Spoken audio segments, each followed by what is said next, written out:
Welcome back to 90 Seconds Plus, and we're back with the man himself, Mayor Nobby Clark. So the great debate. So let's go over that. People won't want to hear what I've got to say because they'll get upset. So you can have your say instead of me. So we'll kick off with some of the misinformation and interesting stuff. Yep. So off you go. Okay. Well, start with Three Waters, shall we? Well, you're right. I think if you want to sit in the bath while the great debate's going on, you have no say. But look, I sat very quiet at the back of that meeting, just to hear what people were saying. And so the camp was divided two ways. We had 7 candidates there, 3 of them, which is my brother, Stevie Chervinoff and Tom Morton, made it a bit of a circus. And unfortunately the MC did as well a little bit. He got lighthearted with it, where a lot of the people there didn't want a show. They wanted to be able to sort of understand what the candidates were looking for. So I'll put those 3 aside because anybody that's watched it will see what how silly that was. So you come back to 4 candidates internally: Deputy Mayor Tom Campbell, Rangi Pottenger, Alex Crackett, and Rhea Bond. So taking my mayoral hat off, because I don't want to be influencing people because I'm the mayor. That's not right. So there's 2 things: is one, what was the debate about, and what was some of the misinformation that was put out there, which was very misleading but intentional. But the real big issue is, where do we go from here? That's the big issue. So do that formal bit first about some of the debate that was up there that was confusing for people.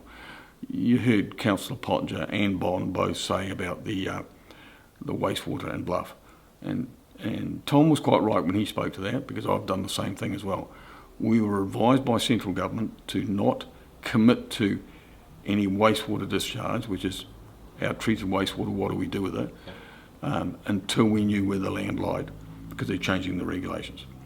And I was really keen to not put any money into that Bluff one. It runs really well at the moment. Because iwi across the country, including here, are pushing for us to not discharge any wastewater into either a river, an estuary, or the sea. They want it to go to land. So they're pushing real hard on that. That land cost is an eye-watering amount. It runs into tens of billions of dollars nationally. So the current government knows that, and they're trying to wind that back and make sure that we've got tools available to us to continue to run our plants in a safe way, given that the effluent that comes out, or the treated water that comes out of it, is removed 99.997% of all the things that you wouldn't want in the water. So it's pretty good, and people say you can drink the water. Now you hear Councillor Pottenger and Rhea Bond say in recent times, because we made that decision, and it was a decision made by a majority of councillors, on advice from central government, that we're now open to somewhere between $30 and $60 million. Well, I've not seen a paper anywhere on that. Quotes that cost. It's an absolute nonsense. Just to clarify, if there was that sort of figure, the staff would have something like that to give you guys, surely. Absolutely. Absolutely they would. So what we've done, instead of seeking a 20 or 25-year consent, we've sought a 3-year one, so that we can get past what the government's currently doing in Three Waters, and to make sure that whatever we put in place lasts the distance. We don't want to be putting something in that's non-compliant, because even if legally we could keep it, it's not good for our community to have something that's not up to specs on it. So that was one issue. The other issue is that there was a debate about the consultants' costs. That was one of the issues, and I have to tell you, it's really frustrating. When I came into council, I made a commitment to the community that we'd get the museum done. And I know there's people around town that say, oh, we should have gone into the farmers' building, or we should have gone somewhere else. We made the choice, after numerous attempts to consult with the community, that they, one, wanted a new museum. They didn't want to fit out of an old building, and they wanted the museum to be adjacent to the park. They didn't want it in town on another venue. So we listened to that. And you look at the issue of consultants' costs and legal costs for that.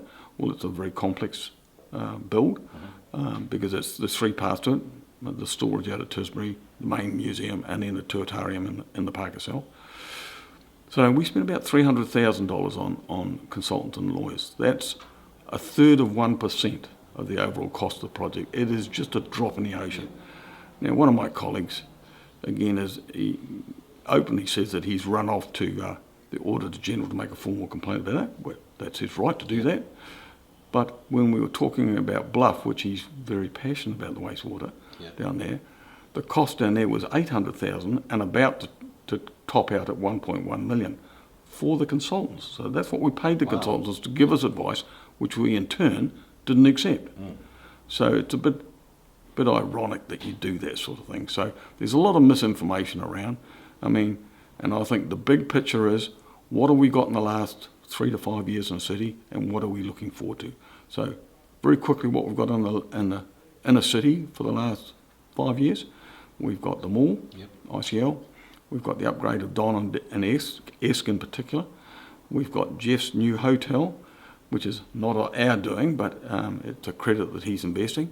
We've got an upgrade of Walkner Place, which I think will look stunning. It's looking great now, actually. It's just reconnected the town. I know you don't like the clock design. That's a different topic. And the money. But also I'd see the Southern Farmers Market is showing the benefits that they're getting people walking into town from and back and forth. So it's connected the whole city again, which is so needed to. So look, and I've said publicly numerous times, but we've still got some of my colleagues saying, 1.98 million, which is basically 2 million on a clock tower, which is the casing, is outrageous. And it was, but that's not what we said we'd spend. We'll probably spend about half that amount. It's just that was the money that was available. So the staff were signalling to us that it will take some time. They're going to get 3 or 4 more designs, including a very standard one, which I don't like that. I like to get something really iconic that people want to take photographs against. But we'll get costs with both of those, with all the options that we got. So people will have a choice. In my opinion, well, it should have been done before this, but anyway, because all I'll say is you've now set a precedent. So, 1.9, sure, but anyone's putting in a quote now knows, well, those suckers will pay up to 1.9. No, so if we all come below that and stagger it, someone will win. I know exactly what the ceiling will be, and I'm not going to quote that because I've had discussions with staff. So I don't want to do exactly what you said. And all I've said to people is, if you want to put in a tender price with a design for 1.6, 1.7, 1.8, 1.9, don't waste your time. We definitely do not want that. And then we got the new museum, and that was the number one issue that I came in on. And I said, we've delivered that. And there's been a little bit of heartache with it. I think it'll be stunning. I know one of my colleagues continually says it's a vanity project, but it's not. It was the number one issue that, along with a couple of other things, which is to keep rates low. Everybody says that, of course. And the other issue was to keep the people with the disability sector in the recycling. They were the biggies, and we stood for those. The people that came in on the ticket with me, and we've delivered. So the issue going forward is, who do you want to run your city going forward for the next 3 years, and what do they face? Well, I'll tell you what they'll face. There's huge issues around Three Waters. There are huge issues around amalgamation with the other councils. So in Southland, we've only got a population of 100,000. So why would we have 4 councils and all the costs that go with that? It's just ludicrous. And so we need to get down to 1 council. It'll probably be called Southland District Council, because that's what the district ones tend to do. Based here in the city, that services the outlying area as well, just like all the agricultural farms that make our region great come to Invercargill for servicing. They don't have servicing firms, electrical firms and what have you, sitting out and dipped in a moss bin because it's not cost effective. Why would local government be any different? So amalgamation is another issue, and the other issue is the issue of who can manage and steer our council through rates capping. And I only heard one person give any sensible response to that. Who was that? Oh, that was Tom. I don't think I watched. I did watch bits. He did. He said, if the government were to cap it at 3%, and it was probably around that range, nothing more than 4, I would think, cap your rates there, that means that the current impact that rates have on cost of living would drop away. It wouldn't be any near as difficult as it is now, because the average in New Zealand is still up above 10%. Who can afford to put their rates up 10% every year? You just can't do that. No business can do that. So we've got to acknowledge the harm that we're doing by having those rate increases. So what Tom said was, which I've supported in the past as well, is that if it's 3%, then it's 3%. how do you go from what we are currently at, which is 7.1, say 7%, down to 3, where that's 4%. 4% relates to 2.8 million would need to come off the budget. And as he quite rightly said, we spend between 4 and 5 million a year on consultants. We need to, as a council, not as staff, we need to take more risks on what we want to do and not be totally reliant on consultants to tell us how to do it. That's the staff need to take a bit more risk, is that Well, would no, that be fair to say? we do. We But need to free up the staff to say, you give us advice, we'll look at the pros and cons, and we'll make the decision. If it backfires, we will wear the decision. Because as a ratepayer, my problem is we pay the senior staff, Yeah. executive staff, the big bucks Yeah. to do this, make these decisions, and yet they'll then spend millions on consultants. I mean, come on. Well, there's two factors into that. Some of the work is extremely complex, and it's hard to get staff, senior management that can deal with each and every one of those complex issues coming to live here at this end of the country. Our recruitment's stifled a little bit by that, so we become reliant on it. But it's a safety mechanism for staff as well, that they can always say, well, the consultants told us to do it that way. Well, I think we just need to reduce that figure down, and Tom said that's the way we would do it. And people say, oh, rates capping, the township will die. Well, no, it won't die. No. What would happen is, if you use the museum as an example, good example, if we had rate caps already in place that said 3%, and anything else you want to do over and above core business, you need to go back to that government agency to get approval. Yes. So the mechanism for that is, if we were sitting here 3 years ago and we had 3% rate increase, I would then need to go to the community and say to the community, do you want us to reopen a museum in an existing building or a new one? And if they said what they said to us, which is a new one, and we got that mandate from the community, do you realise that will push the 3% rates, which is what you're going to be getting at the moment, up to 4 or 4.5? Are you prepared to do that for the next 20 years to pay back the money we need to borrow? And if the answer is yes, it's really important, then we do it. If the answer is no, then the government won't allow us to do it. So it just stops some of the vanity projects. I don't think a good quality museum is a vanity project, and the government's acknowledged that now. Yeah. But for argument's sake, some of the art galleries that I've been around to in the country are vanity projects. They're massive, massive buildings. They've got very little artwork in them. They just got a big long wall and got 2 bits of something on it. And I just think that's not the future. We just can't, as a local government network, afford that. So going forward, it's really who would I support? Well, I wouldn't support Rangi or Ria. I don't think they've got the skill sets, based on what I heard there and what I know, to lead the city forward into those really complex areas. That takes somebody who's got a lot of corporate skills. So that comes down to a 2-horse race between Alex and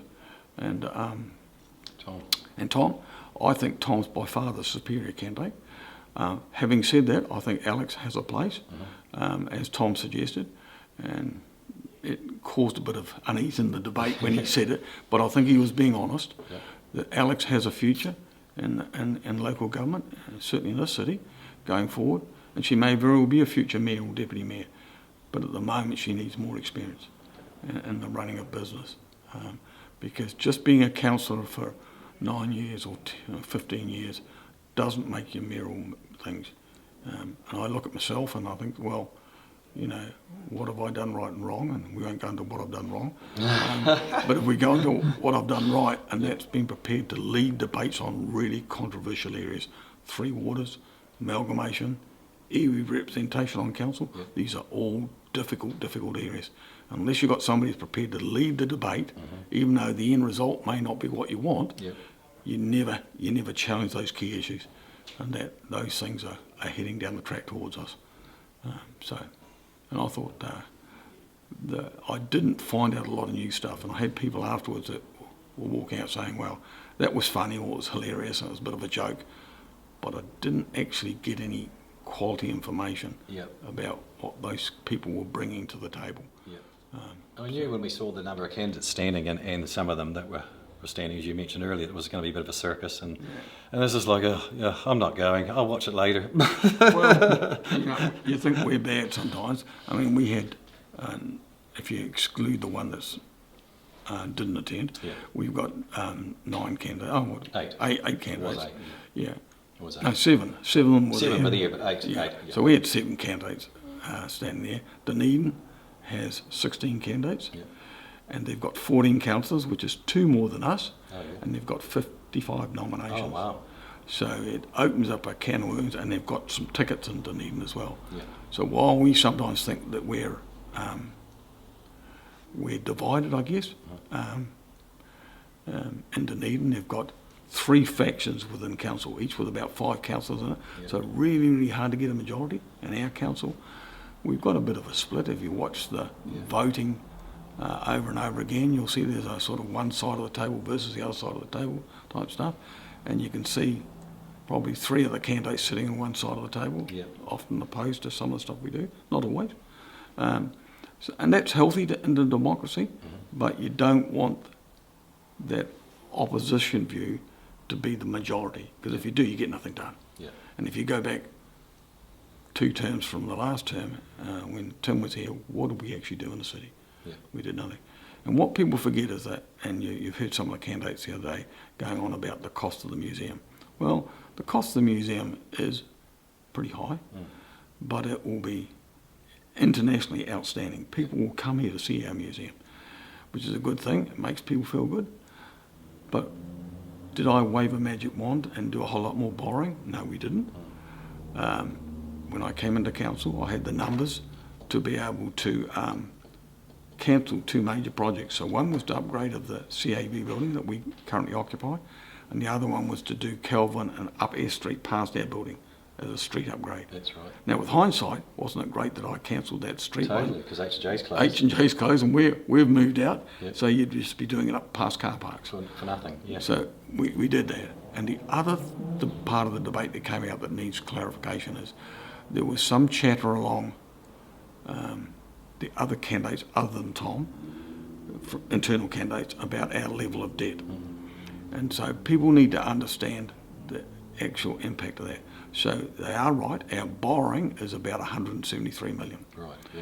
The maximum we can borrow is 300% of our income. If So you want to that's- max out the credit card. if we you wanted go. to, Yep. yeah. So we could go up to about 320, 330. So we've got a lot of capacity if we need it. And I think the only place we will potentially need it is for 3 waters. Yeah. And that's off into the future. It's not now. Yeah.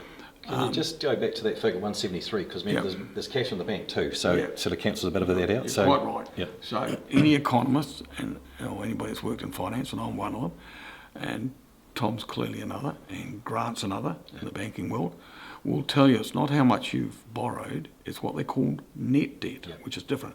Net debt is what you've borrowed minus What's what you've got in the bank. cash Now, in the bank? it's got to be cash or short-term loans, Yeah. and we've got $50 million of cash or short-term loans out to ICL, that if we went bankrupt tomorrow, what would our debt be? Well, it would be about 130, Yeah.